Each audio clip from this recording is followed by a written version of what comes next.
സർവേശ്വരനായ എൻ്റെ ഗുരുവിനെ പ്രാർത്ഥിച്ചുകൊണ്ട് ശിശുവിനെ സ്മരിച്ചുകൊണ്ട് സമാധാന സ്വാമി ഗുരു സുജ്ഞാനതപസ്തി രാജീവ് സാർ ആത്മബന്ധുക്കളെ, നമ്മൾ ഈ സത്സംഗത്തിൻ്റെ ഒരു കാര്യത്തിൽ നമ്മളെപ്പോഴും മനസ്സിലാക്കേണ്ടത്,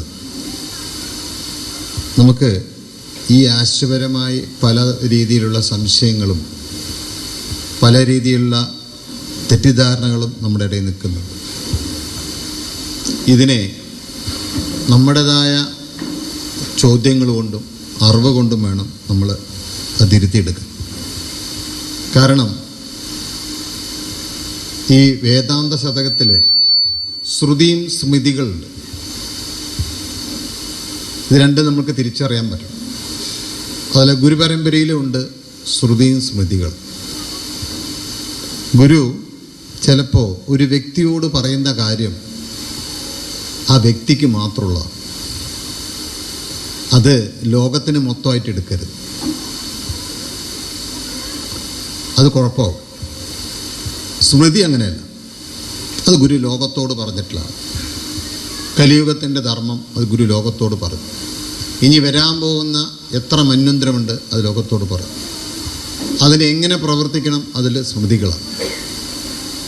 പക്ഷേ ചില ആൾക്കാരോട് ചില കാര്യങ്ങൾ ഗുരു പറയുന്നത് ആ ജീവനെ നോക്കിയിട്ടായി. അത് ഏവർക്കും അത് ഗുണകരമാവണമെന്നില്ല. പക്ഷെ അവരെന്ത് ചെയ്യും പറഞ്ഞാൽ അത് കൊണ്ടുവന്ന് പൊതുസമൂഹത്തിനിടെ കൊണ്ടിട്ട് ആ കലക്കും. ഇത് നമ്മൾ ശ്രദ്ധിച്ചാൽ, ഗുരു എന്നോട് ഇങ്ങനെ പറഞ്ഞു. എൻ്റെ തന്നെ ഒരു ഉദാഹരണം, ഈ നിർമ്മലാനന്ദഗിരി സ്വാമിയായിട്ട് എനിക്ക് നല്ല ബന്ധമാണ്. മരണപ്പെട്ടുവെങ്കിലും അദ്ദേഹത്തിന് ഞാൻ 2010 പോയി നേരിട്ട് കാണുകയും പാലക്കാടിലാണ് അദ്ദേഹം താമസിക്കുന്നത്. ഭയങ്കര വൈദികനാണ്, നന്നായി സംസാരിക്കും, നമ്മുടെ ആശയത്തോട് കുറച്ച് കടപ്പാടുള്ളതാണ്. അദ്ദേഹത്തിൻ്റെ പുസ്തകമൊക്കെ നല്ല പുസ്തകങ്ങളായിരുന്നു. അതിലൊരു ആലയവും അമ്പലവും ഇട്ടൊരു പുസ്തകം, വളരെ ഗംഭീരമായിട്ടൊരു പുസ്തകം. അപ്പോൾ അദ്ദേഹത്തിന് ഞാൻ സ്വർണ്ണശാല സമർപ്പണ സ്പിരിച്വൽ കോൺഗ്രസ്സിന് അധ്യക്ഷനാവാൻ പറ്റുമോ ചോദിക്കാൻ വേണ്ടി പോയിരുന്നു. അദ്ദേഹം പറഞ്ഞു, എനിക്ക് ദേഹാസ്വസ്ഥതയാണ്, മാത്രമല്ല എനിക്ക് അവിടെ 2-3 ദിവസം താമസിക്കാൻ പറ്റില്ല, എനിക്കൊന്ന് ഹരിദ്വാർ വരെ പോകാനുണ്ട് ഒക്കെ പറഞ്ഞു. കുറേ നേരം സംസാരിച്ചു. ഞങ്ങൾ ഒരു മണിക്കൂറോളം അവിടെ ഉണ്ടായിരുന്നു. അവസാനം അവിടുന്ന് സത്യം പറഞ്ഞാൽ എനിക്കുള്ള ഒരു ഗുരുദക്ഷിണയൊക്കെ തന്നാൽ ഞാൻ ശിശുകളത്തോട് കൊടുത്തിരുന്നു. കുറച്ച് കഴിഞ്ഞപ്പോൾ ഗുരു ഈ ആയുർവേദം കഴിഞ്ഞ കുറച്ച് ആൾക്കാർ, എൻ്റെ കുടുംബത്തിലും ഒരാളുണ്ട്, എൻ്റെ ചേച്ചിയുടെ മോളും ആയുർവേദം കഴിഞ്ഞു. ഞാൻ പറഞ്ഞപ്പോൾ അവിടെ നിന്ന് പഠിച്ചോട്ടേ പറഞ്ഞു. നിർമ്മലാനന്ദ സ്വാമി പറഞ്ഞു, അതിനെന്താ, എൻ്റെ ഒരു സഹോദരിയുടെ ഭർത്താവ് ഒറ്റപ്പാലത്താണ്, അവരൊക്കെ അവിടെ പോകുന്നുണ്ട് പറഞ്ഞു. വേറൊരു കുട്ടി, നമ്മുടെ വിശ്വാസിയായ കുട്ടി ശിശുപദവി ചോദിച്ചു, ഞാൻ നിർമ്മലാനന്ദഗിരി സ്വാമിയുടെ അടുത്ത് പോയി പഠിക്കട്ടെ? എന്നെ ഒരു കാരണവശാലും നീ പോകരുത്, വലിയ അപകടമാണ്. ഉടനടി ആ കുട്ടി അതിനെ 1 ലക്ഷം നോട്ടീസ് അപ്പത്തന്നെ അടിച്ചിറക്കി. ശിശുപൂജിത പറഞ്ഞു, നിർമ്മലാനന്ദഗിരി സ്വാമിയുടെ അടുത്ത് പോണ്ട പറഞ്ഞിട്ട് ആരും എന്ന് പറഞ്ഞൊരു നോട്ടീസാണ്. ആ കുട്ടിയോട് പറഞ്ഞതാണ്. ഇത് കേട്ടപാടെ എൻ്റെ സഹോദര മോളും പോയില്ല. പക്ഷെ അദ്ദേഹം എന്നെ വിളിച്ച് ചോദിച്ചു, ഞാൻ എന്ത് തെറ്റ് ചെയ്തിട്ടാണ് ഇങ്ങനെ പറഞ്ഞത്? എനിക്ക് ആദ്യം പിടുത്തം കിട്ടിയില്ല. പിന്നെ ഞാനിതിനെക്കുറിച്ചൊന്ന് അന്വേഷിച്ചിട്ട് അദ്ദേഹത്തെ അറിയിച്ചു, സ്വാമിജി അങ്ങനെ പറഞ്ഞിട്ടില്ല. ഞാൻ ശിശുവടുത്ത് പോയി പറഞ്ഞു. ആ കുട്ടിയോടാണ് പറഞ്ഞത്. ആ കുട്ടിക്ക് ചില കുഴപ്പങ്ങളുണ്ട്. ആ കുഴപ്പങ്ങൾ കാരണമാണ് സ്വാമിക്കതൊരു ബുദ്ധിമുട്ടാവണ്ട എന്ന് പറഞ്ഞുകൊണ്ടാണ് അങ്ങോട്ട് അയക്കാതിരുന്നത്. ഭാഗ്യത്തിന് വേറെ 2 പേരെ ചികിത്സിക്കാനായിട്ട് അദ്ദേഹത്തിൻ്റെ അടുത്തേക്ക് വിട്ടു. ആര്? ശിശുഭോജൻ. അതോടെ ഏകദേശം അദ്ദേഹത്തിൻ്റെ ആ ഒരു തെറ്റിദ്ധാരണ മാറുകയും. അപ്പം നമ്മൾ മനസ്സിലാക്കേണ്ട പ്രധാനമായൊരു കാര്യം, പലപ്പോഴും ഗുരു നമ്മളോട് പറയുന്ന പല കാര്യങ്ങളും നമ്മൾ വളരെ ശ്രദ്ധാപൂർവം നമ്മൾ കൈകാര്യം ചെയ്യണം. അവിടെ തന്നെ പലപ്പോഴും എന്നോട് ചോദ്യങ്ങളെല്ലാം വരുന്നത്, ഇത്തരത്തിലുള്ള ഒരു രീതിയിലാണ് നമ്മളോട് വരിക. ചില ആൾക്കാരോട് ഗുരു പറയും, എനിക്ക് നീ കോഴിമുട്ട വാങ്ങിക്കൊണ്ട് വരണം. എല്ലാവരോടും അല്ല പറയണം. ചില ആൾക്കാരോട് ഗുരു പറഞ്ഞിട്ടുണ്ട്. അതിൻ്റെ അർത്ഥം നമ്മളെല്ലാവരും കോഴിമുട്ട കൊണ്ടുപോകണമെന്നാണ്? അല്ല. ഈ പറയണ ഞാൻ ഗുരുവിനോട് ചോദിച്ചിട്ട് ഞാനൊന്ന് ശബരിമലയിൽ പൊയ്ക്കോട്ടെ എന്ന്, പൊയ്ക്കോളാൻ പറഞ്ഞു. എൻ്റെ അർത്ഥം ഞാൻ ശബരിമല എപ്പോഴും പോകണമെന്നാണ്? നിനക്ക് ചെറിയൊരു ആഗ്രഹം ഉണ്ടെങ്കിൽ നീ പോയിട്ട് വാ. 93 സംഭവിക്കുന്നത്.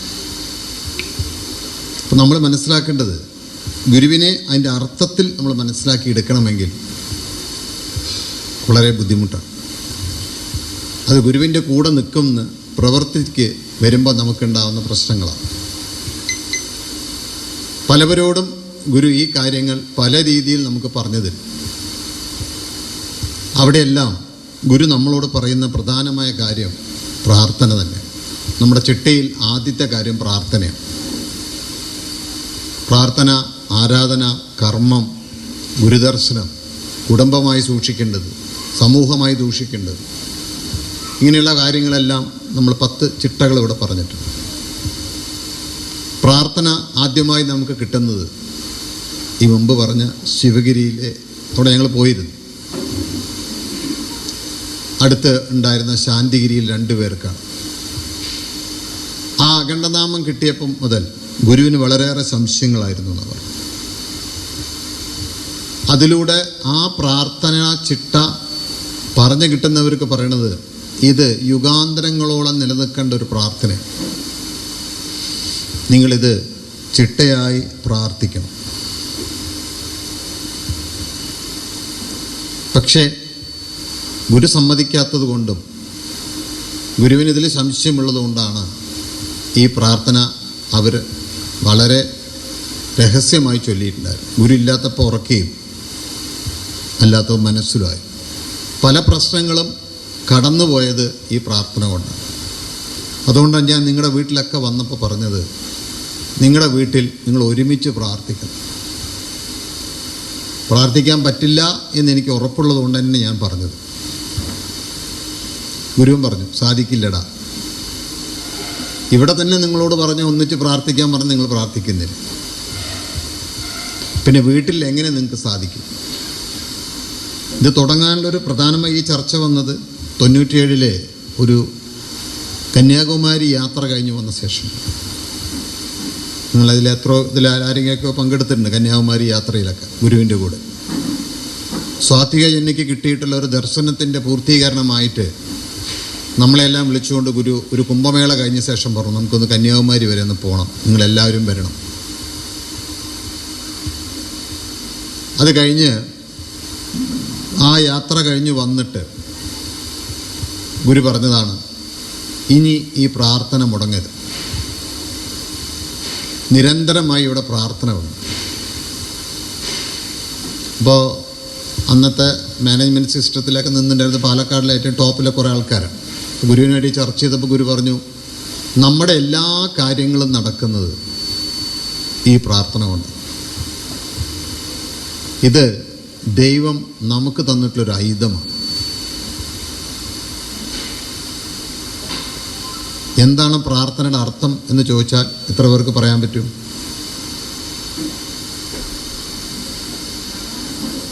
പ്രാണന് അർത്ഥദാഹ പ്രാർത്ഥന. പ്രാണന് അർത്ഥം കിട്ടാനാണ് പ്രാർത്ഥിക്കേണ്ടത്. അല്പനർത്ഥം കിട്ടിയാലോ അർദ്ധരാത്രിക്ക് കൊടപിടി. പ്രാണനർത്ഥം കിട്ടിയാലോ വാഹനം, ഭൂഷണം, സാധകനം, അഷ്ടൈശ്വര്യം, കുടുംബ സൗഖ്യം, ഇതെല്ലാം വന്നു ചേരും. ഇതില്ലാത്തപ്പോൾ നമ്മൾ ഒന്നിച്ച് പ്രാർത്ഥിക്കില്ല. ഞാൻ പറഞ്ഞാൽ എൻ്റെ മക്കൾക്ക് മനസ്സിലാവില്ല, ഞാൻ പറയുമ്പോൾ എൻ്റെ ഭാര്യയ്ക്ക് അത് മനസ്സിലാവില്ല, അല്ലെങ്കിൽ ഭാര്യ പറയുമ്പോൾ ഭർത്താവിന് മനസ്സിലാവില്ല.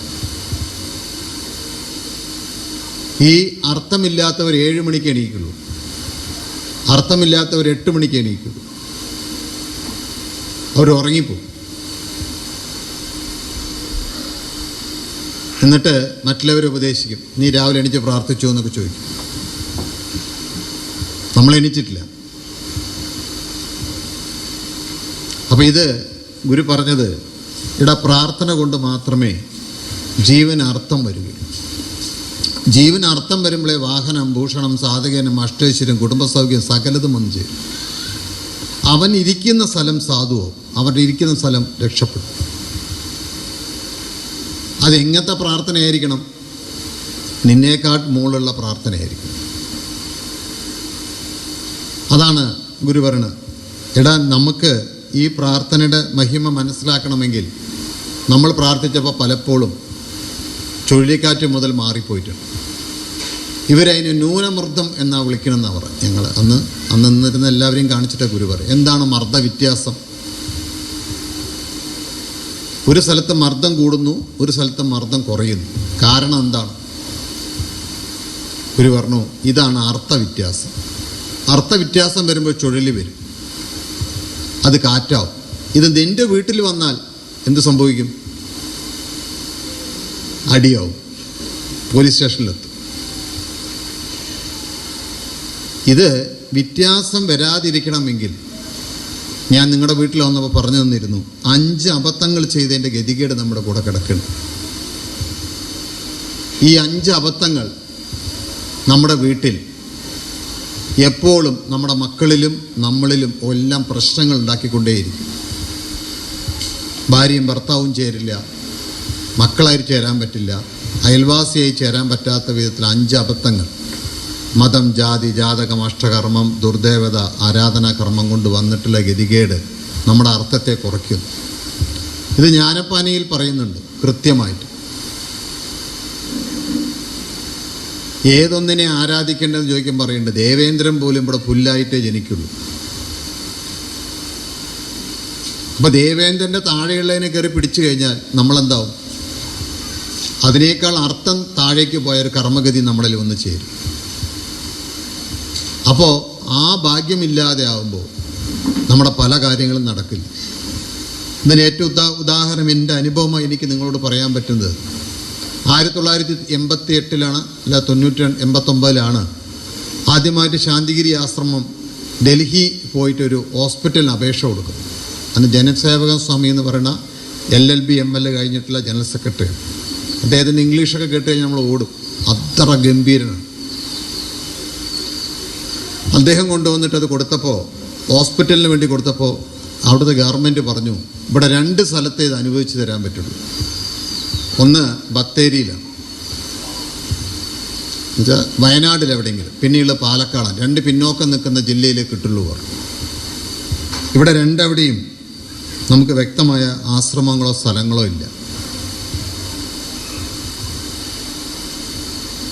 പിന്നെ ഉള്ളത് പാലക്കാട്ടിലെ ഒരു കുടുംബമാണ്, കുറച്ച് പേര്. അങ്ങനെ അതിനു വേണ്ടിയിട്ടുള്ള തെരച്ചിൽ തുടങ്ങിയപ്പോൾ ഒരു റോഡ് സൈഡിൽ ഒരു സ്ഥലം ഒരു വിശ്വാസി പറഞ്ഞു, നമുക്കൊരു വില കൊടുത്ത് തരാൻ പറ്റുകയാണെങ്കിൽ നോക്കാവും. പക്ഷെ ഗുരുവിന് അതിൽ വലിയ തൃപ്തി ഉണ്ടായിരുന്നു. പിന്നീട് ഇതൊന്നും ഞാനുള്ളപ്പോൾ സംഭവിച്ചതല്ല, ഞാൻ 93 ഗുരുവിനെ കണ്ടിട്ടുള്ളൂ. പക്ഷെ ഇതിനുമായി ബന്ധപ്പെട്ടുകൊണ്ട് പ്രവർത്തിക്കുന്ന എൻ്റെ ഒരു ബന്ധു അവിടെ ഉണ്ടായിരുന്നു, ഗോപാല മാസ്റ്റർ. അദ്ദേഹവും പൂർണ്ണസ്വാമി ഉൾപ്പെടെയുള്ളവരുടെ അനുഭവത്തിൻ്റെ വശം. അപ്പം ഞാനിതൊന്നും അറിയുന്നില്ല, അവർ പറഞ്ഞതാണ്. പിന്നീട് ഇത് എവിടെയും ശരിയാവില്ല എന്ന് കണ്ടപ്പോൾ ഒരു അമ്മ പറഞ്ഞു, നമ്മളെന്തിനാ അവിടെയും ഇവിടെയൊക്കെ പോകാൻ നിൽക്കണം, നമ്മുടെ സ്ഥലമുണ്ടല്ലോ, ഇത് നമുക്ക് കൊടുക്കാം. ഗുരുവിന് ഭയങ്കര സന്തോഷമായി. അതിൻ്റെ കാരണം ഗുരു പറയുന്നത് 97 ഏപ്രിൽ 14 പർണശാല ഇരുന്നുകൊണ്ടാണ് പറയുന്നത്. അത് കിട്ടുകയാണ്. കിട്ടുമ്പോഴുള്ള അടുത്ത പ്രശ്നം, അതിലേക്ക് വഴിയില്ല. അപ്പോൾ ഗുരു പറഞ്ഞത് ഒറ്റ വാക്കുകൾ, നിങ്ങൾ പ്രാർത്ഥിക്കണം. അവിടുത്തെ അന്നത്തെ ചെറുപ്പക്കാർ 10, 15, 20 പേര്, അവർക്ക് വേറെ സ്ഥലമൊന്നുമില്ല. അവിടെ ഗുരു വന്നിരുന്നിട്ടുള്ള ഗോപാലകൃഷ്ണ സാറിൻ്റെ വീട്ടിൽ അല്ലെങ്കിൽ പൂർണ്ണസ്വാമിയുടെ വീട്ടിൽ ഗുരു വന്ന് ഇരുന്നിട്ടുള്ള ഒരു റൂമുണ്ട്. അവിടെ പോയി രാവിലെയും വൈകുന്നേരത്തും ചിട്ടയായിട്ട് അവർ പ്രാർത്ഥിക്കും. അവർ ഓടിപ്പോകുന്നതൊക്കെ മുൾക്കാടിൻ്റെ ഉള്ളിൽ കൂടെയാണ് ഓടിപ്പോകുന്നത്, പാടത്തിൻ്റെ നടുക്ക് കൂടെയാണ് ഓടിപ്പോകുന്നത്. അവിടെ സ്ട്രീറ്റ് ലൈറ്റൊന്നുമില്ല, റോഡുമില്ല. പക്ഷെ അവർ അത് മുടക്കിയില്ല. ആ അന്ധമായ പ്രാർത്ഥന, ഗുരുവിൻ്റെ വാക്കിതാണ്, ആ അന്ധമായ പ്രാർത്ഥന ഡൽഹിയിലിരിക്കുന്ന പല ഓഫീസർമാരുടെയും ജീവനിൽ ഒരുപാട് മാറ്റങ്ങൾ ഉണ്ടാക്കി. അവസാനം ഒരു വള്ളിയമ്മ പറഞ്ഞു, നമുക്കിങ്ങനെ ഒരു സ്ഥലം വരികയാണെങ്കിൽ എൻ്റെ വീട് ഞാൻ ഒഴിഞ്ഞു തരും. 2 വീട്ടുകാർ പറഞ്ഞു. അവരാ വീട് ഗുരുവിന് ദാനമായി കൊടുക്കുകയും അത് പൊളിച്ചിട്ട് നമ്മൾ റോഡ് ഉണ്ടാക്കുകയും ചെയ്യും.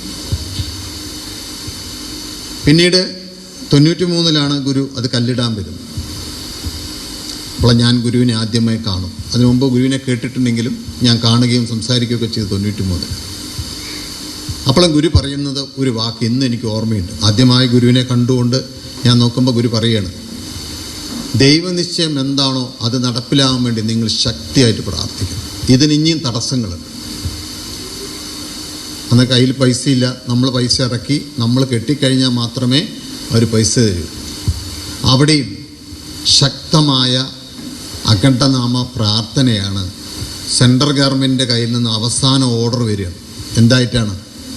നമ്മൾ അറിഞ്ഞോ അറിയാതെ നമ്മൾ എഴുതി കൊടുത്ത കൊച്ചു കുട്ടികൾക്കുള്ള ചിൽഡ്രൻസ് വാർഡ്, അവർക്കുള്ള ജനിക്കുന്ന കുട്ടികൾക്കുള്ള അസുഖങ്ങൾ മാറാൻ വേണ്ടിയുള്ള കർമ്മത്തിന് വേണ്ടി ആ ഹോസ്പിറ്റൽ മാറ്റണം എന്ന് പറഞ്ഞു. അതോടുകൂടി അതിൻ്റെ ഓർഡർ ആവുകയാണ്.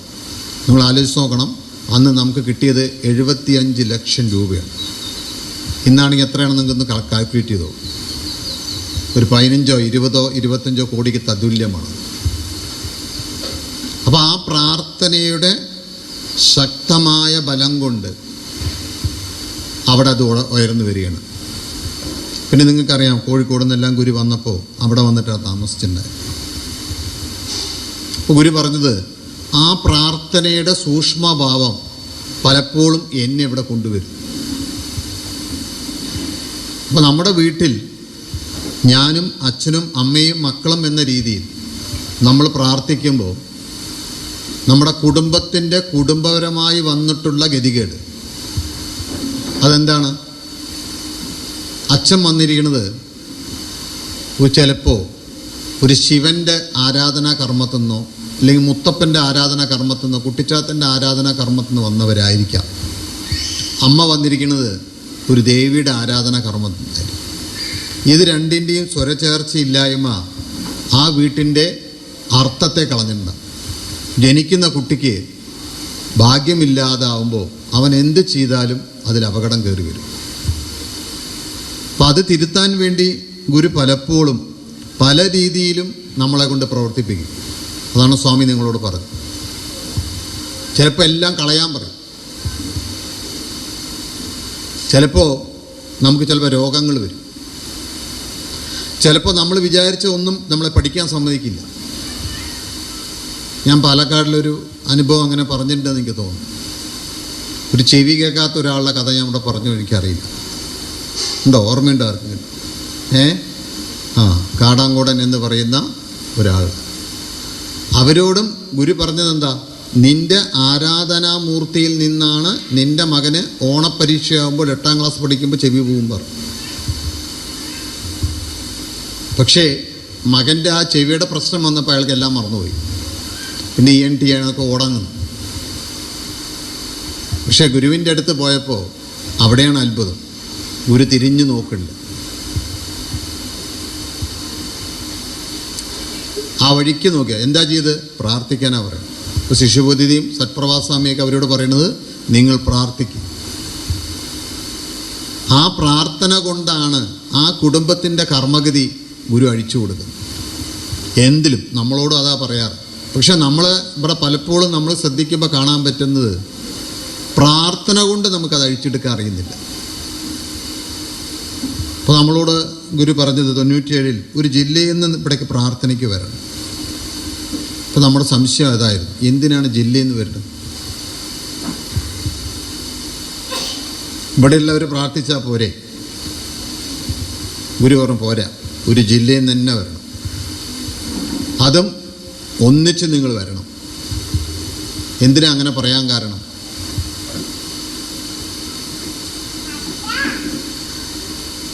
എന്തായിരിക്കും? ഗുരു പറഞ്ഞത് ഒരു ജില്ലയുടെ കർമ്മഗതി എന്ന് പറയുന്നത് ആ ജില്ലയിൽ ജീവിക്കുന്നവൻ്റെയും കൂടി കർമ്മഗതി ചേർന്നതാണ്. അല്ലാതെ ആ ജില്ലയ്ക്ക് യാതൊരുവിധ ദോഷവും ഇല്ല എന്നാണ് ഗുരു പറഞ്ഞു. നിങ്ങൾ ജനിച്ചത് കൊണ്ട് വന്നുള്ള ദോഷമുള്ളൂ അവിടെ. അത് മൈസൂരിനെ കുറിച്ച് ഗുരു പറഞ്ഞു വന്ന് സതീശൻ സാറിൻ്റെ ബുക്കിൽ അത് വളരെ വ്യക്തമായി എഴുതിയിട്ടുണ്ട്. ഒരു ദേശത്തിന് എന്തെങ്കിലും തരത്തിലുള്ള പ്രശ്നങ്ങൾ വരുന്നുണ്ടെങ്കിൽ അവിടെ ആരുടെ കർമ്മം വരണം? മനുഷ്യൻ്റെ കർമ്മം വന്നിരിക്കണം. ആ കർമ്മം വരാതെ അവിടെ എന്തുണ്ടാവില്ല? ആ ദേശത്തിന് ദോഷം വരും. അപ്പോൾ അത് തീരണമെങ്കിൽ നമ്മൾ എന്ത് ചെയ്യണം? ഒന്നിച്ച് വന്ന് പ്രാർത്ഥിച്ചേ മതിയാവുള്ളൂ ഗുരു പറയും. എന്നിട്ട് ഗുരു പറഞ്ഞത് ഇതന്നെയാണ്. എന്താണ്? യേശു എന്താടാ പറഞ്ഞത് ചോദിച്ചു. നിങ്ങൾക്ക് ജനിക്കാൻ പോകുന്ന മക്കളെ നോക്കി നിങ്ങൾ ദുഃഖിച്ചോളുക, എന്നെ നോക്കി കരയേണ്ടാവുക. ഇന്നും ആ കരച്ചിൽ നിന്നുണ്ടോ? ഇസ്രായേലും പാലസ്തീൻ്റെ അടി ഇപ്പോഴൊന്നും തീരില്ല. കാരണം അവിടെ ജനിക്കുന്നവനെല്ലാവരും ഇതുമായി ബന്ധപ്പെട്ട കർമ്മത്തിലേ ജനിക്കുള്ളൂ എന്നാണ് ഗുരു പറഞ്ഞു. ആ കർമ്മത്തെ നിങ്ങൾക്ക് തീർക്കണമെങ്കിൽ നിങ്ങൾ ഒന്നിച്ച് ഈ പ്രാർത്ഥനയ്ക്ക് ഇവിടെ വരണം. ആ പ്രാർത്ഥനയ്ക്ക് വരുമ്പോൾ നിങ്ങൾ എന്നെ കാണുകയും, അതുകൊണ്ടാണ് ഗുരുവിന് എത്ര വയ്യെങ്കിലും പ്രാർത്ഥനയ്ക്ക് വന്നവരെ കാണുന്നത്. അപ്പം ചില ആൾക്കാർ ന്യൂട്രലൊക്കെ കയറും നമ്മുടെ ഇടയിൽ കൂടെ. ചില ആൾക്കാർ ഈ പ്രാർത്ഥനയിൽ പങ്കെടുക്കാൻ വരില്ല, അല്ലെങ്കിൽ ഒരു ദിവസം മുമ്പേ പോകും. എന്താ പറയുക, എനിക്ക് ചില സംശയങ്ങൾ ഗുരുവിനോട്, ചില രഹസ്യങ്ങൾ പറയാനുണ്ട്. എന്താ? ഒന്നുമില്ല. എന്ത് രഹസ്യമുള്ളത്? സ്വത്ത് എഴുതി വെക്കട്ടെ എന്നോ, അല്ലെങ്കിൽ ആ സാധനം വാങ്ങട്ടെ എന്നോ, പേന വാങ്ങട്ടെ എന്നോ, കുട്ടിയെ കല്ലെല്ലാം, അതൊക്കെ ഉണ്ടാവുള്ളൂ. പക്ഷേ ഇത് ആര് കേൾക്കാൻ പാടില്ല? ദാമോരട്ടൻ കേൾക്കാൻ പാടില്ല. ഇതാര് കേൾക്കുന്നത്? രാജേട്ടൻ കേൾക്കാൻ പാടില്ല. അപ്പം ഞാനെന്ത് ചെയ്യും? ഈ പ്രാർത്ഥനയുടെ കൂടെ പോവില്ല. പക്ഷെ ഗുരു പറയുന്നത്, എടാ നിങ്ങളുടെ ഈ വിഷമതകളിലേക്ക് എല്ലാത്തിൻ്റെയും കാര്യം നിങ്ങളുടെ ഒരു ഒരുമയോടെ വരുമ്പോൾ ഈ ദോഷം എനിക്ക് മാറ്റാൻ പറ്റും. എൻ്റെ ഉദാഹരണം ഞാൻ തന്നെ പറയാം. ഞാൻ പറഞ്ഞിട്ടുള്ളൂ നിങ്ങളോട്, പാലക്കാട്ടിൽ മഴ പെയ്യുന്നില്ല. ജൂൺ മാസം പകുതിയായി. ഈ മാസമൊക്കെ ഏകദേശം എത്തിക്കഴിഞ്ഞാൽ തിരുവാതിര ഞാറ്റുവേല കഴിയുമ്പോഴേക്കും ഞാറിൻ്റെ നല്ല ലെവലിൽ എത്തണം. മഴയില്ല. അപ്പം ഞങ്ങളവിടെ പോയപ്പോൾ ഗുരുവിനോട് ഈ വിഷമിച്ച് പറഞ്ഞു. ഇപ്പോൾ ശിശുപോർ നോക്കാൻ പറഞ്ഞു. പ്രാർത്ഥിച്ചാൽ മഴ പെയ്യും പറഞ്ഞു. എന്നെ പോലത്തെ ഒരു പൊട്ടന്മാർക്ക് ഇതൊന്നും മനസ്സിലാവില്ല. ഞാൻ വിചാരിച്ച് ഇവിടെ പ്രാർത്ഥിച്ച പാലക്കാട് മഴ പെയ്യുക, ഇതെന്താ ഈ പറയുന്നത്? നമ്മൾ വിചാരിച്ച് വല്ല ഭസ്മം തരികയോ അത് വല്ലതും ചെയ്യുക, അല്ലെങ്കിൽ ചിലപ്പോൾ അവിടെ എന്തെങ്കിലും ചെയ്യാൻ പറയുന്നൊക്കെ വിചാരിച്ച്. ഗുരു വീണ്ടും പറഞ്ഞു, എടാ നിങ്ങളെല്ലാവരും കൊണ്ടൊന്ന് രാത്രി ഒന്ന് പ്രാർത്ഥിക്കുക, അത് ശരിയാവും. അങ്ങനെ ഞങ്ങളെല്ലാവരും അവിടെ ചർച്ചയൊക്കെ ഉണ്ടായിരുന്നു. രാത്രി നമ്മൾ ഒരു അരമണിക്കൂർ കഴിഞ്ഞ് ഈ നുണ പറയാനും കെണി പറയാനും വേണ്ടി ഒരു അരമണിക്കൂറുണ്ട് ഞങ്ങൾക്ക്. അരമണിക്കൂർ അവർ പ്രാർത്ഥിക്കും, അരമണിക്കൂർ ഞങ്ങളാണ് പ്രാർത്ഥിക്കുക. അപ്പോഴൊക്കെ ഈ ചർച്ച ഉണ്ടായി. അപ്പോൾ അവർ പറഞ്ഞു, എല്ലാവരും പറഞ്ഞു, ഗുരു പറഞ്ഞാണ് നമുക്ക് വേറെ ഒന്നും ചിന്തിക്കേണ്ട, ശക്തിയായിട്ട് പ്രാർത്ഥിക്കാവും. അങ്ങനെ നമ്മൾ അന്ന് ഇതൊരു സങ്കല്പമായി പ്രാർത്ഥിച്ചു. രാവിലെ ഞങ്ങളൊരു 6-6:30 നോക്കുമ്പോൾ സുന്ദരേട്ടൻ്റെ അവിടേക്ക് വിളിച്ചപ്പോൾ പറഞ്ഞു, ഇവിടെ ശക്തമായ മഴ പെയ്തുകൊണ്ടിരിക്കുകയാണ്, ഇടിമിന്നി മഴ പെയ്തുകൊണ്ടിരിക്കുകയാണ്. എന്നിട്ട് പറഞ്ഞു, നിങ്ങൾ പെട്ടെന്ന് വന്നോളി, ഞാറ് പാവണം, കാരണം വെള്ളമായി, വിത്ത് ഇറക്കണം. അപ്പോൾ ഞങ്ങളിതെല്ലാം പറഞ്ഞപ്പോൾ അന്ന് ജ്യോതിർമയ സ്വാമിയാണ് സംസാരിച്ചു.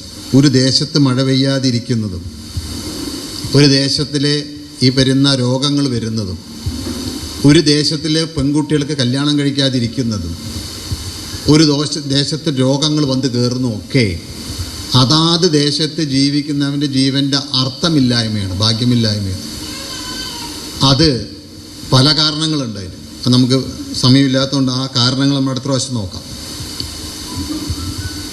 ആ കുറവുള്ള ആൾക്കാർ ഏറ്റവും ഊർജമുള്ള ദൈവത്തിൻ്റെ ആ മഹാമഹിമയായ ഗുരുവിൻ്റെ പ്രകാശത്തെ പിടിച്ച് പ്രാർത്ഥിച്ചപ്പോൾ അവിടെ മഴ പെയ്യാൻ തുടങ്ങി. ആ മഴ 8:30 മണി വരെ പെയ്തു. ഇന്ന് നമ്മൾ റെക്കോർഡ് ചെയ്ത് വെച്ചിട്ടുണ്ട് ആ ഡേറ്റ് വരെ. ഇപ്പോൾ ഗുരു പറഞ്ഞത്, എടാ ആ അന്തരീക്ഷത്തിൽ 18 അഗ്രഹാരങ്ങളുടെ കർമ്മം കൊണ്ടുണ്ടായിട്ടുള്ള സൂക്ഷ്മഭാവം, അതിനൊന്ന് ന്യൂട്രോൺസ് എന്ന് വിളിക്കുന്നു, അതിൻ്റെ ചൂട് കൊണ്ട് അന്തരീക്ഷത്തിൽ തണുപ്പ് വരുന്നില്ല. ഈ തണുപ്പ് വരാതിരുന്നാൽ ഇത് സംഭവിക്കില്ല. പക്ഷെ നിങ്ങളുടെ പ്രാർത്ഥന, അല്ലെങ്കിൽ നിങ്ങളുടെ ആ സങ്കല്പത്തിൻ്റെ പ്രാർത്ഥനയുടെ ഫലം അവിടെ മഴയായിട്ടുണ്ട്. ഇനി നിങ്ങൾ സൂക്ഷിക്കണം. ഇതേപോലെ തന്നെ ഒരു പ്രാവശ്യം ഞങ്ങൾക്ക് ചീത്തയും കേട്ടിട്ടുണ്ട്. ഈ കള്ളന്മാരുടെ ശല്യം ഭയങ്കരമായിരുന്നു. എന്താ കുറുവാട്ടിമാരുന്ന് എന്താണ് വിളിക്കുന്നത്, അവർ തലയ്ക്ക് തല്ലിക്കൊല്ലുന്നൊക്കെയാണ് പറയുന്നത്. ഭയങ്കരമായിരുന്നു. പോലീസുകാർ പല വിധത്തിലും പല രീതിയിലും ഇതുണ്ട്. അപ്പോൾ ഞങ്ങളത് അറിയാതെ ഗുരുവിനോടൊന്ന് പറഞ്ഞു, ഗുരുവിടെ കള്ളന്മാരാണ്. ഒരു 10 മിനിറ്റ് നേരം നമുക്ക് കിട്ടിയ ചീത്ത ലെഫ്റ്റ് റൈറ്റാണ് കിട്ടിയത്. എന്നിട്ട് പറഞ്ഞു, എടാ നിൻ്റെയൊക്കെ കുറവാണ് ഇതിൻ്റെ കാരണം. നിൻ്റെ കയ്യിൽ ദൈവം ഒരു ആയുധമായി തന്നിട്ടുള്ള ഈ പ്രാർത്ഥന നിനക്ക് പിന്നെ എന്തിനുള്ളതാണ്? ആ പ്രാർത്ഥന കൊണ്ട് നിനക്കിതിനെല്ലാം കടന്നു പോകാൻ പറ്റും. പ്രാർത്ഥിക്കണമുണ്ട്, നിങ്ങളുടെ അസുഖം മാറും, ഗ്രഹനിർമ്മാണം നടക്കും, കല്യാണം നടക്കും. ഇതേപോലത്തെ ഏതെങ്കിലും നല്ല കർമ്മങ്ങളെല്ലാം നടക്കേണ്ടത് ഈ പ്രാർത്ഥനയിലൂടെ. അത് നിങ്ങൾക്ക് എന്തുകൊണ്ട് മനസ്സിലാവുന്നില്ല? അവിടെ വന്ന കള്ളന്മാർ ഉൾപ്പെടെയുള്ളവർ നിങ്ങളുടെ പ്രാർത്ഥന കുറവുകൊണ്ട് അവൻ അങ്ങോട്ട് കയറി വന്നു. പിന്നീട് ആ കള്ളനെ പിടിക്കുകയുണ്ടായത്. അവരൊക്കെ പിടിച്ചു. അതിലൊരു കള്ളൻ പറഞ്ഞു, ഞാൻ ഓലശ്ശേരിയിൽ പോയിരുന്നു. അത് നിങ്ങൾ അടുത്ത തൊട്ട ഗോപാല മാഷ് എന്ന് പറയുന്ന ആളുടെ മരുമകനോട് ചോദിച്ചാൽ പറഞ്ഞു തരും. അദ്ദേഹം ഈ ഒരു കേസിലൊക്കെ പ്രശ്നമായ ആളാണ്. അദ്ദേഹം പറഞ്ഞു, അവരെ പിടിച്ച ഒരു സ്ക്വാഡാണ്. അവിടെ എപ്പോൾ നോക്കിയാലും പ്രാർത്ഥനയാണ് ഓലശ്ശേരിയിൽ. അയാൾ വന്ന് നോക്കുമ്പോഴൊക്കെ അവിടെ പ്രാർത്ഥനയാണ്. എന്താണ് അതിൻ്റെ കാരണം? അയാൾക്ക് ആ ആശ്രമത്തിനോട് മതിലൊന്നുമില്ല. ഇന്ന് മതിലുണ്ട്, എല്ലാ സൗകര്യങ്ങളൊക്കെ ആയിട്ടുണ്ട്. ഇപ്പുറത്തെ ഹോസ്പിറ്റലുണ്ട്, അന്ന് മെഡിക്കൽ കോളേജിൽ നിന്ന് ആയിട്ടില്ല. അപ്പോൾ ഈ പ്രാർത്ഥനയുടെ അവിടുത്തെ ആൾക്കാർ രാവിലെയും വൈകുന്നേരത്തും ആ അന്തരീക്ഷത്തിൽ വന്ന് പ്രാർത്ഥിക്കുമ്പോൾ ആ അന്തരീക്ഷത്തിൽ ഒരാൾക്ക് തിന്മ കൊണ്ട് കയറാൻ പറ്റില്ല. അതേപോലെ തന്നെയാണ് നിങ്ങളുടെ വീട്ടിലും ഗുരു പറഞ്ഞത്. നിങ്ങളുടെ അച്ഛനും അമ്മയും മക്കളുമായി പ്രാർത്ഥിക്കുമ്പോൾ അവിടെ ഒരു തിന്മയ്ക്ക് കയറി വരാൻ പറ്റില്ല.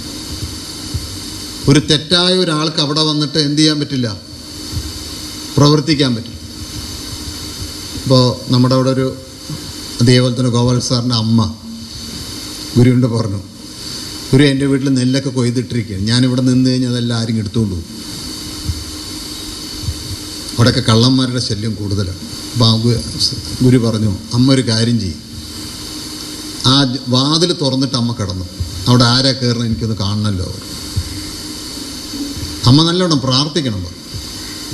അമ്മ അന്ന് അതേപോലെ പ്രാർത്ഥന കഴിഞ്ഞിട്ട് ജയദീപ്ത സ്വാമിയുടെ സഹോദരിയുണ്ട്, അവർ രണ്ടുപേരും മാത്രമേ ഉള്ളൂ ആ വീട്ടിൽ.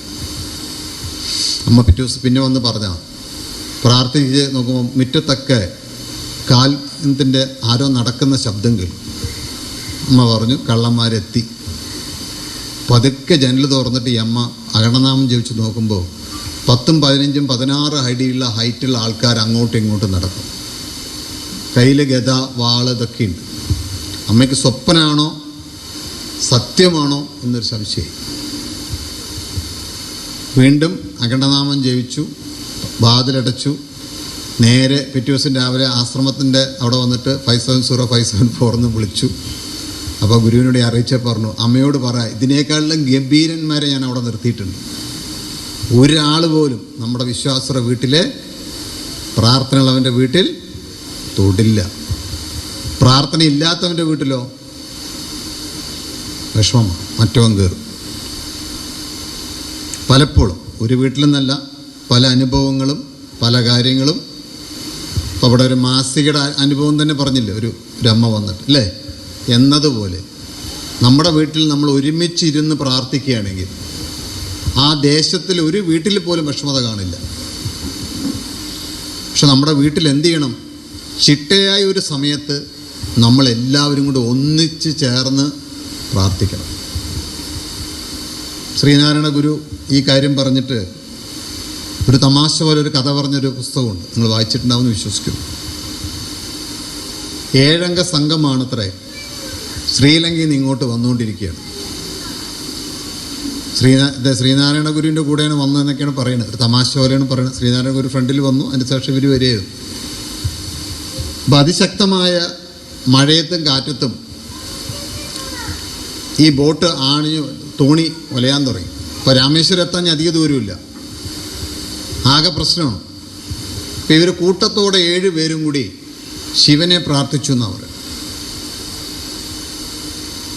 ഇവരുടെ പ്രാർത്ഥന കേട്ട് ശിവൻ പ്രത്യക്ഷപ്പെട്ടു. ശിവൻ ചോദിച്ചു, എന്തിനാ നിങ്ങൾ വിളിച്ചു ചോദിച്ചു.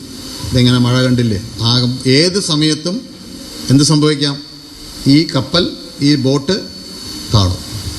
അദ്ദേഹം പറഞ്ഞു, പേടിക്കണ്ട, നിങ്ങളുടെ ഈ കൂട്ടായ പ്രാർത്ഥന എന്നിൽ വളരെയേറെ സന്തോഷം ഉണ്ടാക്കിയിരുന്നു. ഇനി ഇവിടെ നിങ്ങൾക്ക് ഒരു കാറ്റും മഴയൊന്നും ഉണ്ടാവില്ല, നിങ്ങൾ സ്വസ്ഥമായി പോയിക്കോളാൻ പോകും.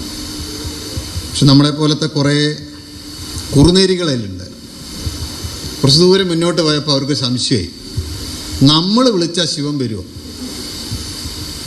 സംശയം നമുക്കുണ്ടാവുമല്ലോ അല്ലേ? നമുക്കൊക്കെ ഉണ്ട്, നമ്മൾ വിളിച്ചാൽ ഗുരു കേൾക്കുമോ, നമ്മൾ എഴുതി അങ്ങനെ ചെയ്യുമോ എന്നൊക്കെ സംശയമുണ്ട്. അവർ വീണ്ടും ഒന്നിച്ച് പ്രാർത്ഥിച്ചു എന്നവർ. അപ്പോൾ ശിവൻ പ്രത്യക്ഷപ്പെട്ടു. ശിവൻ ചോദിച്ചു, നിങ്ങൾക്ക് എന്താ വേണ്ടത് ചോദിച്ചു. ഒന്നുമില്ല, ഞങ്ങൾ വിളിച്ചാൽ വരുമോ ഇല്ലേ എന്ന് അറിയാൻ വേണ്ടി വിളിച്ചാണ് പറഞ്ഞു. അപ്പോൾ ശിവൻ പറഞ്ഞു, നിങ്ങൾ ഒന്നിച്ചാലല്ലേ വിളിക്കുള്ളൂ, ഒരിക്കലും നിങ്ങൾ ഒക്കാതെ പോട്ടെ കൊണ്ട് ശ്രമിച്ചിട്ട് പോയതാണ്. എന്ന പോലെ നമ്മുടെ വീട്ടിൽ നമുക്ക് ഒരുമിച്ച് കിട്ടുന്നില്ല. ആ ഒരുമിക്കണം, അത് നമ്മുടെ ഒരു ഗതികേടിനെ നമ്മൾ പൊട്ടിക്കുകയാണ്. അത് നമ്മുടെ ആവശ്യമാണ്. നമ്മൾ ഒന്നിച്ച് ഇവിടെ വന്ന് പ്രാർത്ഥനയ്ക്ക് വരണം, നമ്മുടെ ഇവിടെ ഒന്നിച്ച് ആരാധന കൂടണം. വീട്ടിലും നമ്മൾ ഒരുമിച്ച് എന്ത് ചെയ്യണം, പ്രാർത്ഥന നിർബന്ധമാകും. അപ്പോൾ പറഞ്ഞത്, സമയമില്ലെങ്കിൽ ഗുരു പറഞ്ഞു, ഒരു പ്രാവശ്യമെങ്കിലും ഒരു അഖണ്ഡനാമം ജപിക്കട്ടെയോ. അന്ന് പറഞ്ഞത് 3 പ്രാവശ്യമെങ്കിലും അഖണ്ഡനാമം ജപിക്കട്ടെ. അന്ന് ഈ സങ്കല്പം നമുക്ക് ഇങ്ങനെ പറഞ്ഞു ആയിരുന്നില്ല. എന്നിട്ട് ആ കുടുംബത്തിൻ്റെ സകല വിഷമവും ഗതികേട് മാറിക്കിട്ടണം എന്ന് സങ്കല്പിച്ചുകൊണ്ട് അവർ നമസ്കരിക്കാൻ പറഞ്ഞു. ചില വീടുകളിൽ അവർ പറഞ്ഞത്, അച്ഛനമ്മയൊന്നും അത് സമ്മതിക്കില്ല, ഞാനും ഭാര്യ. അപ്പോൾ ഗുരു പറഞ്ഞു, നീയും ഭാര്യയും കൂടെ ബെഡ്റൂമിലിരുന്ന് പ്രാർത്ഥിച്ചാലും മതി. അത് ഒരു ചെറിയ ഒരു തീപ്പൊരി വീണിട്ട് വലിയ രീതിയിൽ അത് കത്തിപ്പടർന്നോളൂ. പക്ഷെ നമ്മൾക്ക് ഇന്നും പലവർക്കും സാധിക്കാൻ പറ്റാത്തൊരു ഗതികേടായിട്ട് ഇതൊക്കെ നിൽക്കുകയാണ്. ഞാൻ പല വ്യാഴാഴ്ച പ്രാർത്ഥനയ്ക്ക് പോയപ്പോഴും ചോദിച്ചു, ഞായറാഴ്ച പ്രാർത്ഥനയ്ക്ക് പോയപ്പോഴും ചോദിച്ചു. ഇവിടെയും തന്നെ വന്ന് കിടക്കുന്ന കുട്ടികൾ രാവിലെ എണീച്ച് ഒന്നിച്ച് പ്രാർത്ഥിക്കാൻ പറഞ്ഞാൽ ആകെയുള്ളത് പൂർണ്ണശ്രീ മാത്രമേ ഇപ്പോഴും, പിന്നെ നമ്മുടെ ലളിതാമ്മ. ബാക്കിയുള്ളവരൊക്കെ ഞാൻ പോയി അന്വേഷിക്കുമ്പോൾ ഇപ്പോൾ എണീക്കും, എണീക്ക് രാജ്യമ്മ പറയുന്നു, ഇപ്പോൾ എണീക്കും. അവിടെ പയ്യന്മാരോട് ഞാൻ പറഞ്ഞ് സൽപ്രേനോടൊക്കെ പറഞ്ഞേക്കാം, അതൊക്കെ വിളിച്ചുകൊണ്ട് വിടാവർ. അപ്പോൾ ഇത് അവരുടെ കുഴപ്പമല്ല, ആ ജീവൻ്റെ വാസനപരമായ കർമ്മം. അതാണ് സ്വാഗതം പറഞ്ഞ കുട്ടി പറഞ്ഞത്. എന്തിനാണ് ഇവിടെ കൊണ്ട് നിർത്തണത് ചോദിച്ചാൽ, ഈ വാസനപരമായ കർമ്മത്തെ നമ്മൾ പൊട്ടിക്കുകയാണ് ഗുരുവിൻ്റെ അടുത്ത് നിർത്തിയിട്ട്. അത് ആ ഗുരുവിൻ്റെ സമീപം വന്ന് ഗുരുവിൻ്റെ അടുത്ത് നിന്ന് ഈ അന്തരീക്ഷത്തിൽ നിന്നുകൊണ്ട് ആ കുട്ടികളിൽ വന്ന് കയറിയിട്ടുള്ള തലമുറയായിട്ടുള്ളൊരു വാസനയും അതാണ് അവൻ്റെ സ്വഭാവമായി മാറുന്നത്. ആ വാസനയിൽ അവൻ ഉറങ്ങിപ്പോവും. കാരണം എന്താ, അവൻ്റെ തലമുറക്കാരെല്ലാവരും ഉറങ്ങിയവരാണ്. നല്ലവണ്ണം അവന് ബ്രഹ്മമുഹൂർത്തത്തിൽ എണീക്കാനോ അതനുസരിച്ചിട്ടുള്ള പ്രവൃത്തി ചെയ്യാനുള്ള അറിവ് അവനില്ല.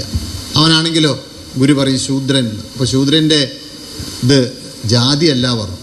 അവൻ്റെ വർണ്ണത്തിൽ കാണാം. എങ്ങനെയാണ്, രാത്രി 12:30 വരെ അവൻ ഉറക്കൊഴിക്കും, ചിലപ്പോൾ 3 മണി വരെ ഉറക്കൊഴിക്കും. ബ്രഹ്മമുഹൂർത്തം തുടങ്ങുമ്പോൾ എന്ത് ചെയ്യും, മുമ്പേ കിടന്നുറങ്ങും. ഇതാണ് ശൂദ്രൻ്റെ സ്വഭാവം എന്ന് ഗുരു പറയും. ഇവിടെ നമ്മൾ കണ്ടാൽ അറിയാം, നമ്മുടെ കുട്ടികളൊക്കെ മാക്സിമം മൊബൈൽ ഉപയോഗിക്കുന്ന എത്ര മണി വരെ, 12 ഡാറ്റ കഴിഞ്ഞാൽ അപ്പോഴാണ് ഒന്ന് തലേന്ന് കിടക്കുക.